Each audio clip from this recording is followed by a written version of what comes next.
Hello, everyone. My name is Richard, and today I'll be talking about quarantine and how it'll be affecting our mental health, or how it may be. So, we have a few lesson goals. For one, we will be discussing the possible outcomes for mental health during and after the quarantine. Secondly, we'll be discussing the effects of past quarantines on mental health. And next, we'll be talking about how we can help and what we can do, how we can do our part. So, for starters, let's go back to the past a bit. Okay, maybe not that much. But back in the past, in 2003, there was a disease known as SARS ravaging the world, much like coronavirus, severe acute respiratory syndrome.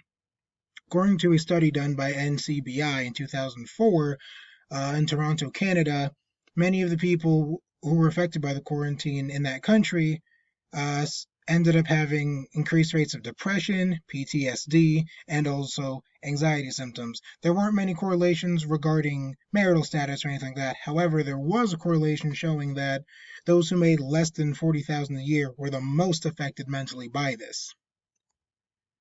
Now, another thing they showed was that there wasn't very much of a correlation between whether you were an essential worker or if you were stuck at home. Regardless, you were still almost equally susceptible to mental illness. Let's talk about COVID-19 and the possibilities.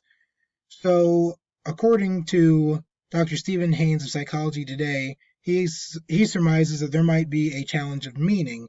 And what that is basically that we're all creatures of habit. We all have things that we like to do all the time. And it's things that gives us meaning, essentially, or at least we feel that way.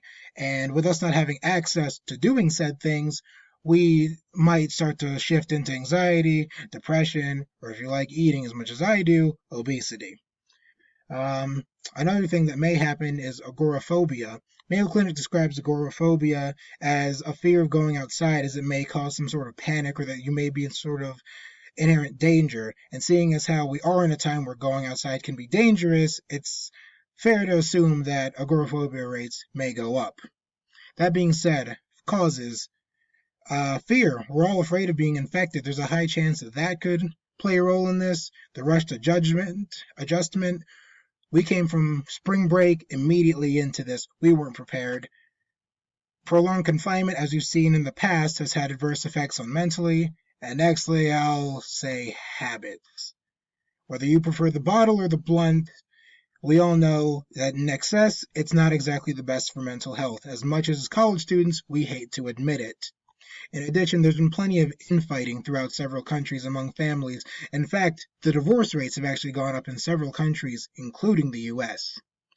So now, on a lighter note, there are solutions, things that we can do to help. According to the CDC, communicating with others can really help them. Many of us are in a time of need, and all we need is just a shoulder to lean on and someone that we can talk to. So make sure you check on those friends, make sure you check on family members, and while you're at it, develop a couple of healthy habits. Healthy habits such as like eating better, maybe drinking and smoking a little bit less, whatever you need to do. Another thing they recommend is staying away from too much of the media, because as we all know, the media can be a little bit scary and have very aversive stimuli. And as we know, repeatedly exposing yourself to aversive stimuli only makes you feel worse in the long run, and that's no good. So, on to a little bit of a quiz I have here for you guys. So, question one, which is categorized as a type of anxiety disorder in which you fear and avoid places or situations that might cause you to panic. Give you a little bit.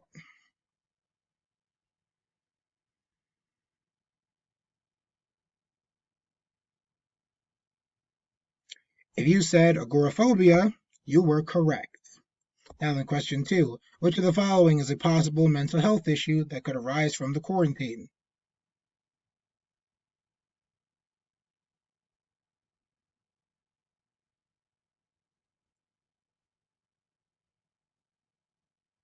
If you answered all of the above, you are correct. Or, to be honest, if you picked any of them, if I were a teacher, I'd still give you credit because you're technically still right. Now, on to question three.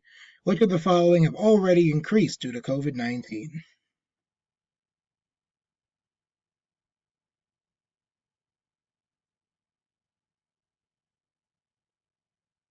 If you said divorce rates, you were correct.